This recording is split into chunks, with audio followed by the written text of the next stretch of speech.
are very few companies that know more about the internet than Google.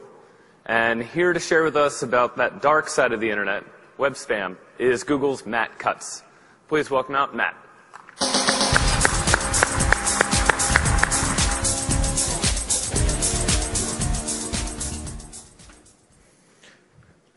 All right. My name is Matt Cutts. I'm an engineer at Google. I've been at Google for a little over 8 years. Most of that time, I've worked on spam. Now, what do I mean when I say spam?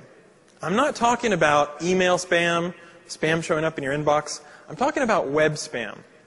Web spam is when somebody tries to cheat or take shortcuts or break the rules so that their website shows up higher than it deserves to show up. Let me show you an example. If you're looking for clip art, you probably don't want a page like this. You've got clip art with misspellings, keyword stuffing, gibberish. There's all sorts of stuff on this page except for clip art. That's the kind of thing you don't want showing up in your search results. Let me show you one more example. It's a little bit of an eye chart, so I'll tell you what it is. This spammer has systematically taken the phrase tax deferred and misspelled it in every way he can think of. So what he's looking for is someone who's trying to type in tax deferred and doesn't know how to spell it, or their hand slipped on the keyboard, and they're waiting with a keyword net to gather together all of these different pages and show up higher on the search engines. So that's what web spam is. What does Google know about it? Well, we know what the root cause of it is, and that's a pretty simple answer: money. For the most part, if a spammer can make money off of your system, whether it be free hosting or links that they can convert to money, that's what you need to try to deny against. You need to look at ways that you can prevent that. Now, most of the time it's about money, but I wanted to show you one example that I saw a few years ago. This is recreated from church. This is not the actual page, but someone sent me this and said, check out this page. And it looked like a completely normal Catholic church, communion on Fridays. So I went and checked it out, and there was a lot of white space down at the bottom. So I said, you know what, let's take the mouse and highlight the bottom of the page. And sure enough, Catholicism, Catholicism, Catholicism, all down the bottom. So this church was not spamming for money, it was spamming for your eternal soul. And that's not the sort of church you probably want to sign up with. So most of the time, it's about money. What else do we know about spam? Trust and reputation. If you can build it into your website service or your website, is a really great way to help reduce spam. And let's look at some real-world examples. eBay and Amazon are fantastic at this. If you look at this seller, he sold 200 things. Everybody's been positive about him. And he's been on the system for more than 5 years. So that's a real-world signal that this person can be trusted. Likewise, Stewart Brand, Amazon has actual money. They have credit card data just like eBay. So when Stewart Brand rates something as 5 stars, you know that that's probably a real book. It's a real site. It's a real person. And that makes it more resistant to spam. Google has a system of reputation called PageRank. Before Google, most of the major search engines would look at the content of a page and would only rank based on the content of the page. So if you cloned whatever was at number 1, you could sometimes hijack their listing. And what Google did that was different is it started to look at the backlinks to a site and say, how important are the people that link to this page? And that's really, really useful to be able to say whether a page is spam or not. So the takeaway is actually pretty simple. Look for ways to build a little bit of reputation into your system. And I want to highlight this point here in red. You don't just have to cost spammers money. You can also cost them time. You can cost them effort. If a spammer gets frustrated whenever he tries to spam your system and get a reward, he's more likely to bypass you and go and look for some easier prey. So think about the spammer mindset and figure out how you can annoy them. Now, at this point, I have to insert one obligatory slide, or else I will be burned in effigy as soon as I walk out of the hall. And that is search engine optimization. The practice of trying to get your website to rank higher in search engines is not spam. Google does not hate SEO. There are plenty of valid white hat guys who can help you out. All you have to do is ask for references. A valid SEO is not going to not tell you what they're doing. They're not going to hide their tactics. They'll give you a very open description of what they're working on. So there's some very simple tips to find some good guys. All right, let's get back to some stories. This is an email that's been bouncing around for over 8 years.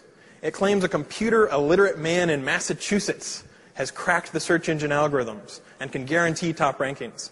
I almost imagine this guy saying, okay, switch the order of these 2 words, and suddenly the traffic is like, goosh, right? And, oh, we're going to have to buy some more servers. And it just doesn't work that way.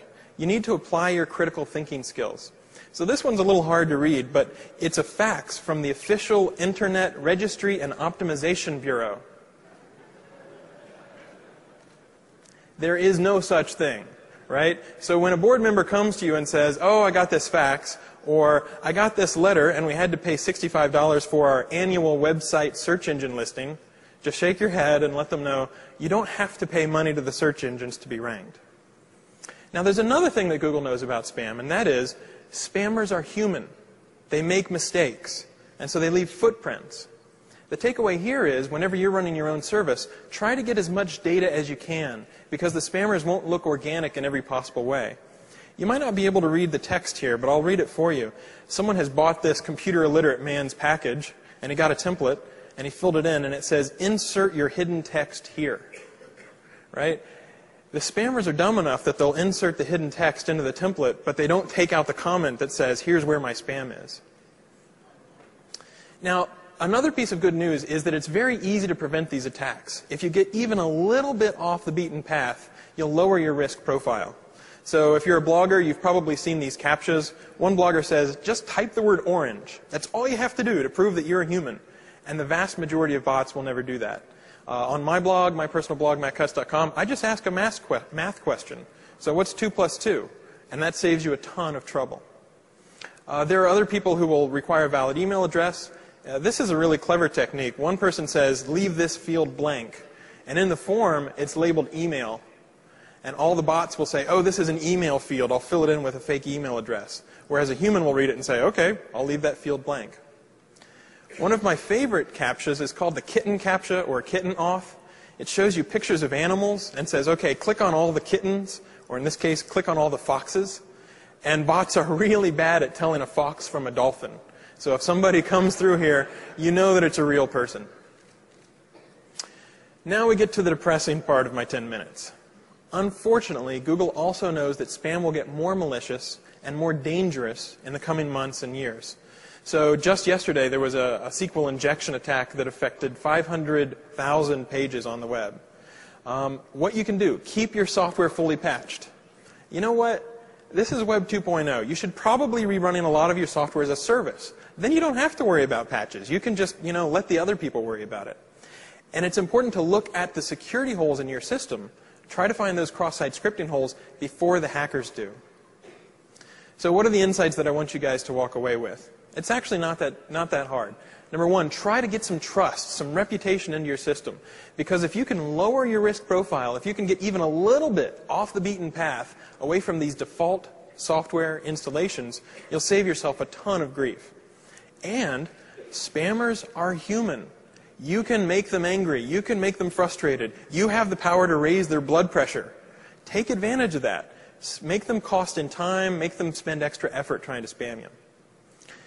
If you remember anything from my entire talk, I'd like you to remember this slide. Dan made fun of us for saying don't be evil, but this truly is a don't be evil service that we provide. It's completely free.